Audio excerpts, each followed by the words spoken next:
Okay, so this is my kitchen. You can see where I already removed the light fixture, shut off the power. This is a ranch house, an old typical ranch house. We took the stairway, there was a stairway to the basement here. We eliminated that in a closet, made an open concept.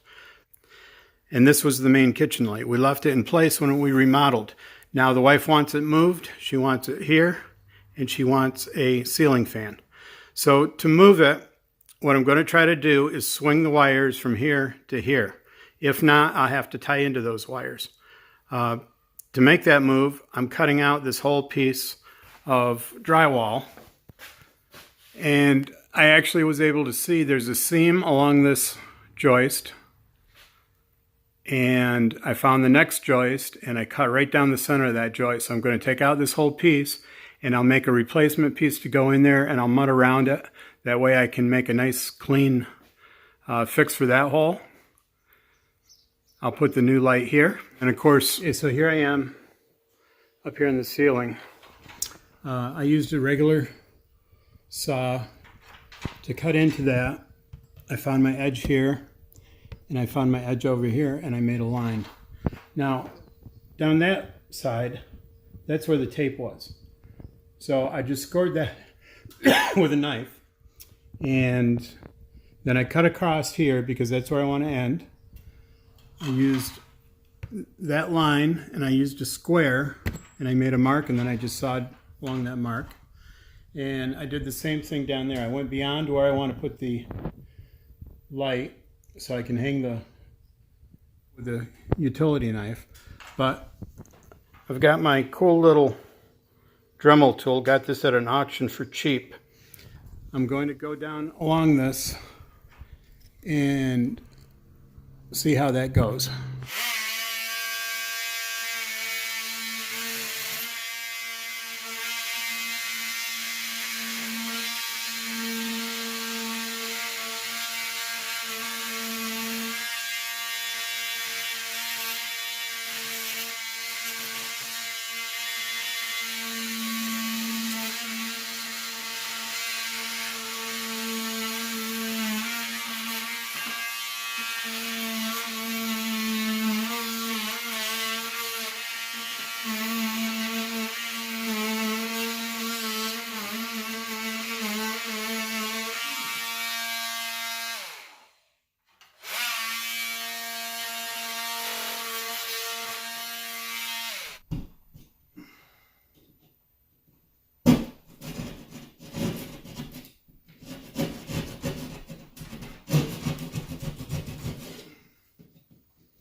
Now,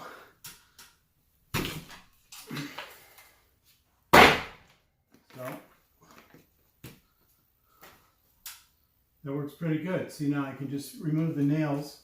I use screws to put in the new piece. I have to relocate the wires on the joists to move the box. I can actually take this bracket, it's pretty strong, I can just move it down and use this bracket and put up a box for any connections I have to make. It's pretty strong. So I'll pull out the roofing nails and get it done and get it moved. Okay, so I've been able to examine how the light switch is installed. Okay, I've been able to examine how the light fixture is installed. What I have is the switch is over there for the one switch is over there for the second switch, and it gets power from this direction. So what that means is if I'm going to move it that way, I can swing one wire from that light switch, I can swing the other wire from this light switch, but I cannot extend the power. I do have a loop in it. I could actually get it to about here, but I can't get it the full length to where I want it. So what I'm going to have to do is put a junction box right on the side of this joist. To meet code, I have to have access to this area. I do have a small crawl space that I added, so I have access. That makes it legal. It's one of those legal, not legal, but that's a whole other issue. If you have access to the attic space, the junction box is legal. So I'm going to put a little junction box here, extend that wire, and then I'll have my new fixture, and all I have to do is put in the new drywall. Okay, this is mounted with roofing nails. This house was built in about 1966. I'll take this Wonder Bar and see what I can do to get them out.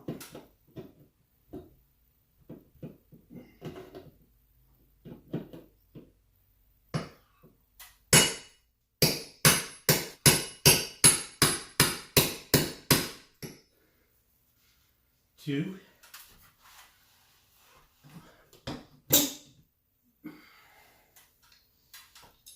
Three.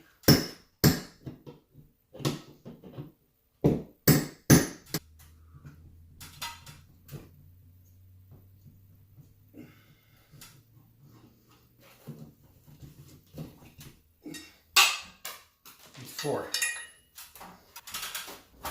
Okay, so now I'm going to use these dikes to pull out the staples that hold the wire in place.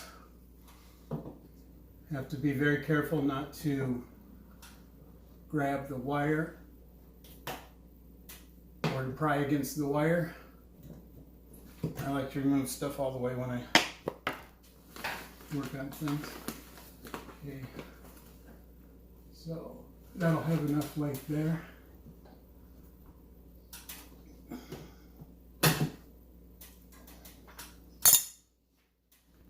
And that one will also have enough length for the swing. I'm going to take this bracket off. This is for the old light.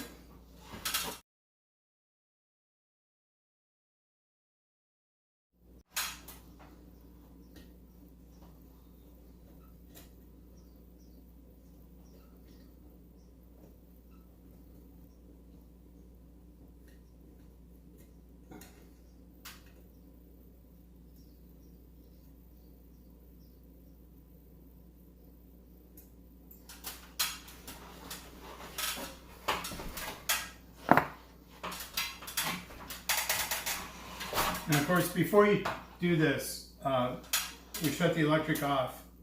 I had the light on, so I shut it off so I was sure. I'm going to pull these wires out because I need to pull the power out.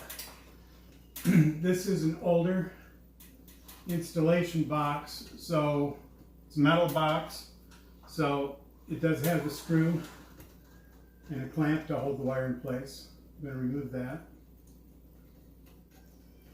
Okay, this would be the, I don't know, I'm guessing that switch, doesn't really matter. I'm going to note this, and hopefully it'll go back together and work properly. So here we have what I believe would be power. It comes in right there. That would be this white and this black, which I'm going to call a neutral and a hot. The ground is all hooked together inside. You can see the grounds. And I would assume connected to the box, hopefully. So this is your power neutral. This is your hot. This one then goes to a switch, along with this white goes to a switch. This other switch has the black goes to the light, and the white goes to the hot. Okay. So now I have this loose. I'm just going to take this and we'll put this over that like that. I have a mark here where it wants to end up.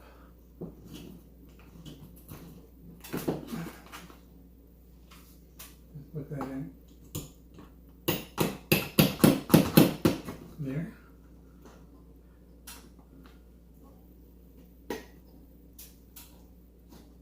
I'm going to loosen this so I can slide it over.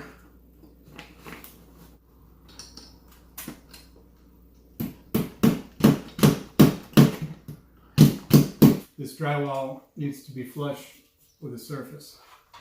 So we got that in there.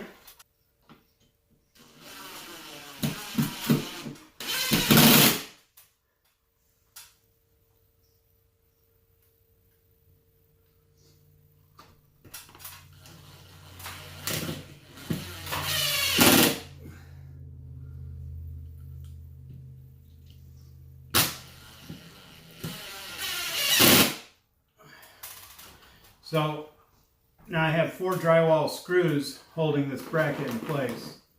It's pretty firm. Those 4 drywall screws will be supporting the weight of the fan and light assembly. I'm going to take this excess wire and secure it to these joists using the staples that originally held them in place. 1 on each wire should do. And then it's going to be time to put the box in down here.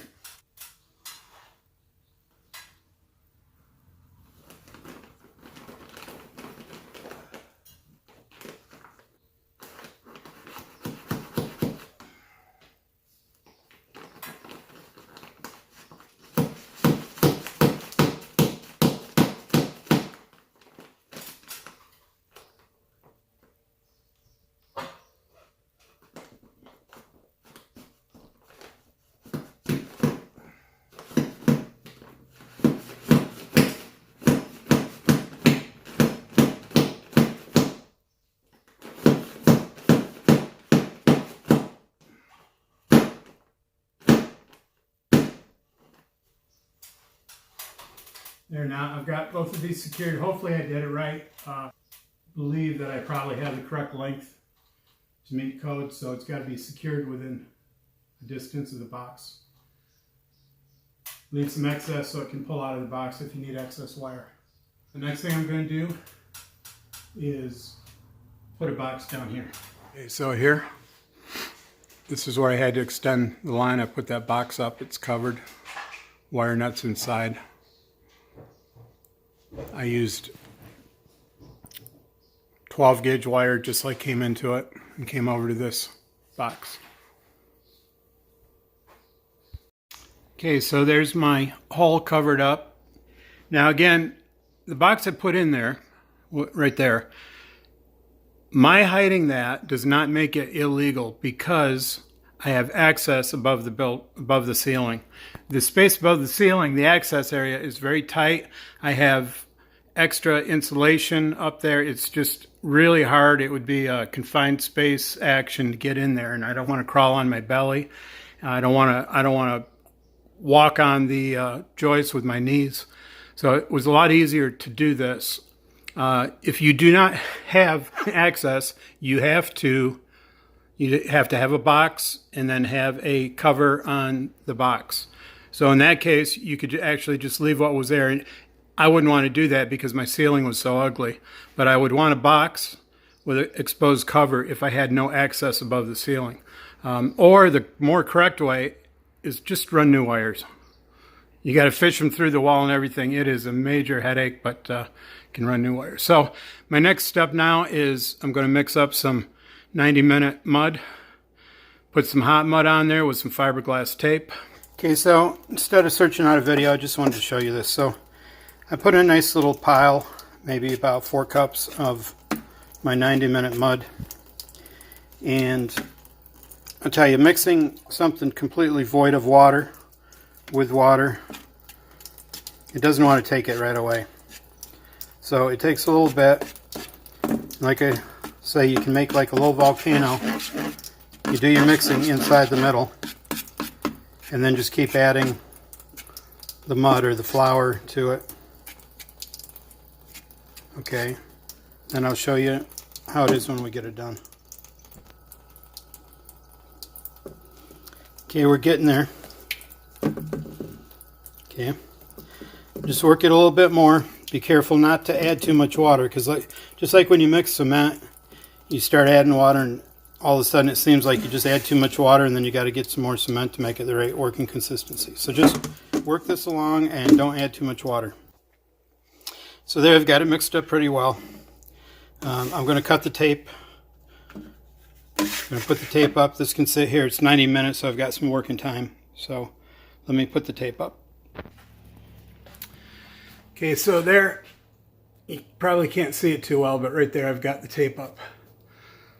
Now I use fiberglass mesh tape only on setting compound. If you use regular compound, you got to use the paper tape. How do I know? Well, what I know is if you use fiberglass tape on regular compound, it's going to crack. How do I know this? I was told by a contractor, "Oh, why are you using fiberglass tape there?" I said, "I don't know, it works good." He goes, "It's going to crack." Okay, so another sweet thing about the tape is it's got adhesive on one side. So you stick it up like this. Then as you spread the compound on it, it'll go right through it and fill the cracks. And that's why we want the setting compound, is the cracks will get filled. It's a setting compound. So I possibly can recoat it later tonight with regular compound. Here's the ceiling after I put on the coat of 90-minute setting mud, the hot mud, and then I put on, after about 3 hours, it's set up halfway decent, and I put on a coat of regular mud. Now you see I filled in, because this whole piece was low. I don't know why, it was a little bit low. They were both 1/2 inch. One was made in 1967. The other was made last year. Let me see if I can show you what I'm going to be scraping off. You can see there's a little ridge right here. There's a little ridge right here. Stuff like that. Just hit it with a knife.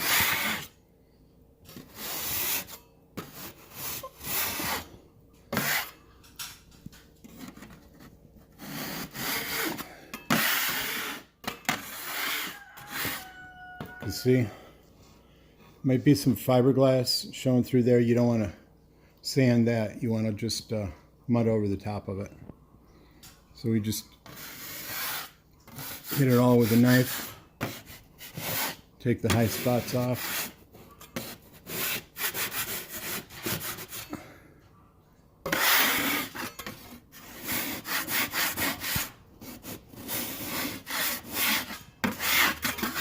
And then put mud over top of it.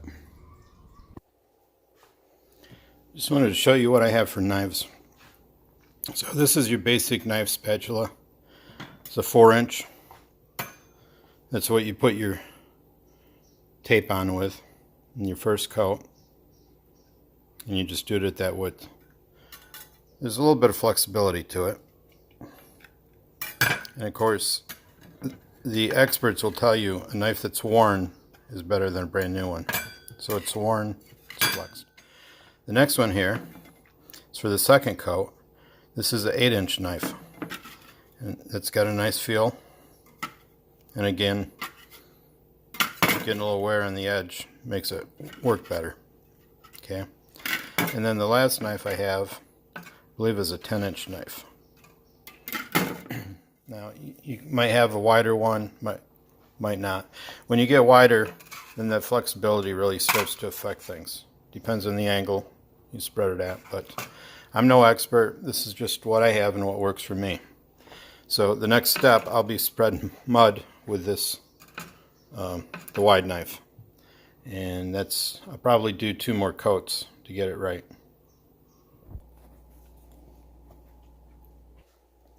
This is mud I just took out of the bucket. And everybody will tell you it comes a little bit dry. So you want to add some water. Some people will even use a dish soap. I don't. But just add a little water and mix it in.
Just wanted to lay down and take a nap. Are you going to? No.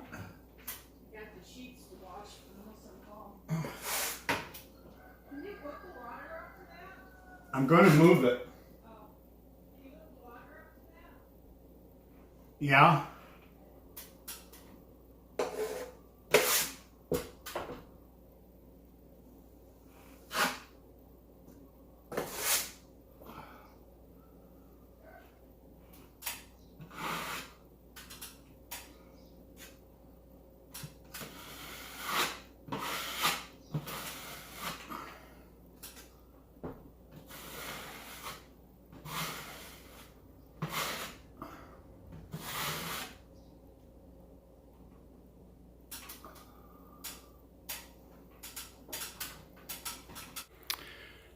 So now this is after my third coat.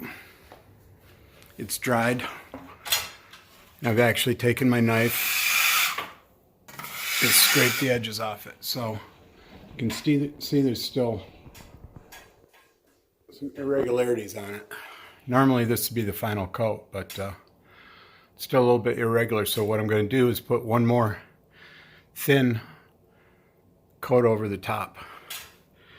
I'm going to take my mud and I'm going to mix it. This is out of the bucket. I'm going to mix it with a little extra water and make it thinner. So this is how I've gotten the mud. It's pretty thin. So I'm going to put this on in a very thin coat. Now, another method at this point that I've seen people use is a wet sponge. I haven't had a lot of success with a wet sponge smoothing out some imperfections. I have a few on here that are a little thicker than what I think a wet sponge would solve. But so now I'm just going to put this on with my 10-inch trowel, 10-inch knife, and go from there.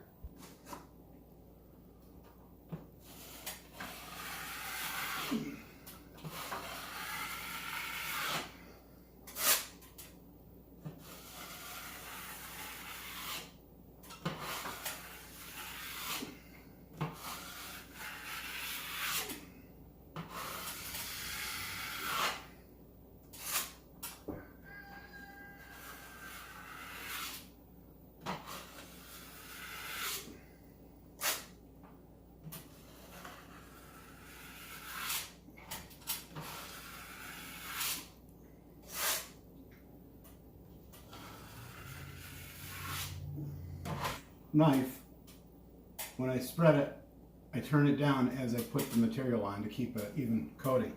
I put on the heavier coat because I basically have to wet over the existing mud. And then I went and I took off the excess. As you're doing it, you have to look for any splotches that may create a hole. Having a little ridge, you can take that off when you sand.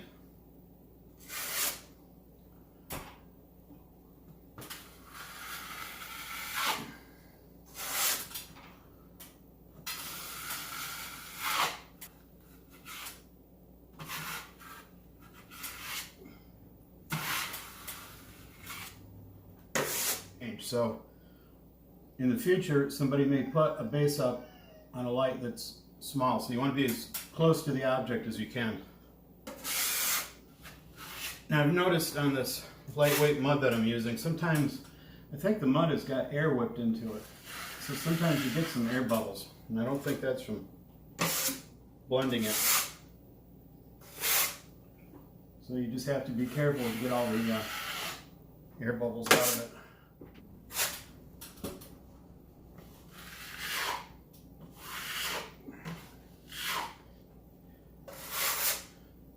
Every time you add a layer, with this fourth layer, you go 2 to 3 inches beyond the previous one.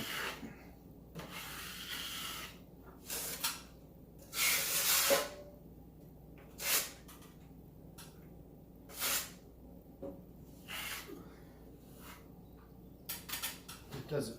Now, like I say, this should take minimal sanding.